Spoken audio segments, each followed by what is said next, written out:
but any man must know. Say, it is so now, any man, fit marry any man, you just need to teach your woman how they cook that nyama. If you teach your woman how they cook nyama, also other person wey dey cook nyama, teach her how to cook nyama, the thing go pass for the way the thing go pass, and countryman, countrywoman, it go pass fine.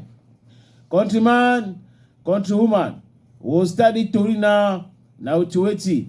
This story wey come up for that side, for Ngwakere, for Yaoundé. The thing pass now over the weekend. Wetin happen for day? Now the question that way, and also now the ask am. Some papa, a friend, they start get small wahala. They query. That man query in a neighbor. Query. In neighbor, now you word them. He too now you neighbor word.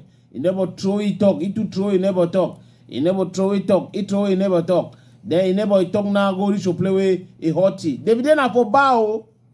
They there for bar. The man now come up for that bar. Come in house.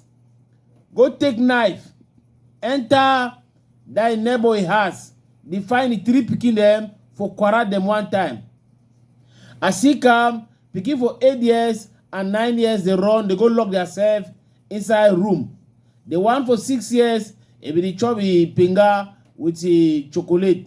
It dey na for outside countryman, it be dey na for parlor. Now so the man reach, he cut the hand first, and then he cut the throat. He try to open that door, not open. He start holla. He start don't can't find that in 3, I don't see na only one. Now what did happen? I find in 3, I don't see na only one. Now so neighbor them come out. Neighbor them. They nag ye le bad beep. Apum. As so they talk now, so it is for hospital for coma. That means say that kind of way, you know the shake. You dey for one place, you don't even know they pinch you don't know. It is for coma state, as so they talk so. Now after, we can discover say the papa na papa for that girl where they sing. It is rap too. Where they call it say Lydol. If you fẹ́ bí na Lydol la slameuse, na Lydol, simply Lydol. Wetin happen for papa for Lydol, it act for that kind way. Now the question that way, all we the ask am. Now wait if you push papa, you the query with your man, your fellow man pikin. Instead of fix the matter with your man pikin, if you want fighting, you fight, you na fight. But you leave it for bar. You take your food, parang.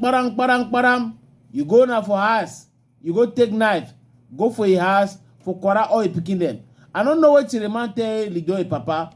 I don't know. But I don't think say anything where if he there for some level where you talk with your friend, your brother or your neighbor, on the query, he go reach for go take knife, for go kill picking them.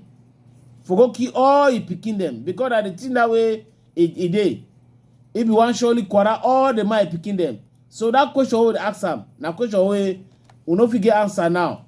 But sometimes if you help, the way the thing will go help say it get better. Sometimes after that, he go tell people them exactly which way that man be tell you for that bar where he prompt you say may go for that man house with a knife for go chuki picking them, quarrel them all. Now way it be very terrible. And that artist na Lydol, it is under serious pressure. Coach them people that they attack you, and the other one that they try to talk say no, they not supposed to attack you because nobody naive. It be papa. If papa do na which way papa do, Lydol handle dey for which papa do. Lydol na big girl. If papa na mature person, the two way papa do no be na fighting. So no man, no they will supposed to give support. That kind of two way demand do so. So the wait. When time go come, they go tell we police go do their investigation, and then they go tell we exactly what happened, how it pass, why Lydol papa, he take knife, he go choke person, he quarrel countrywoman.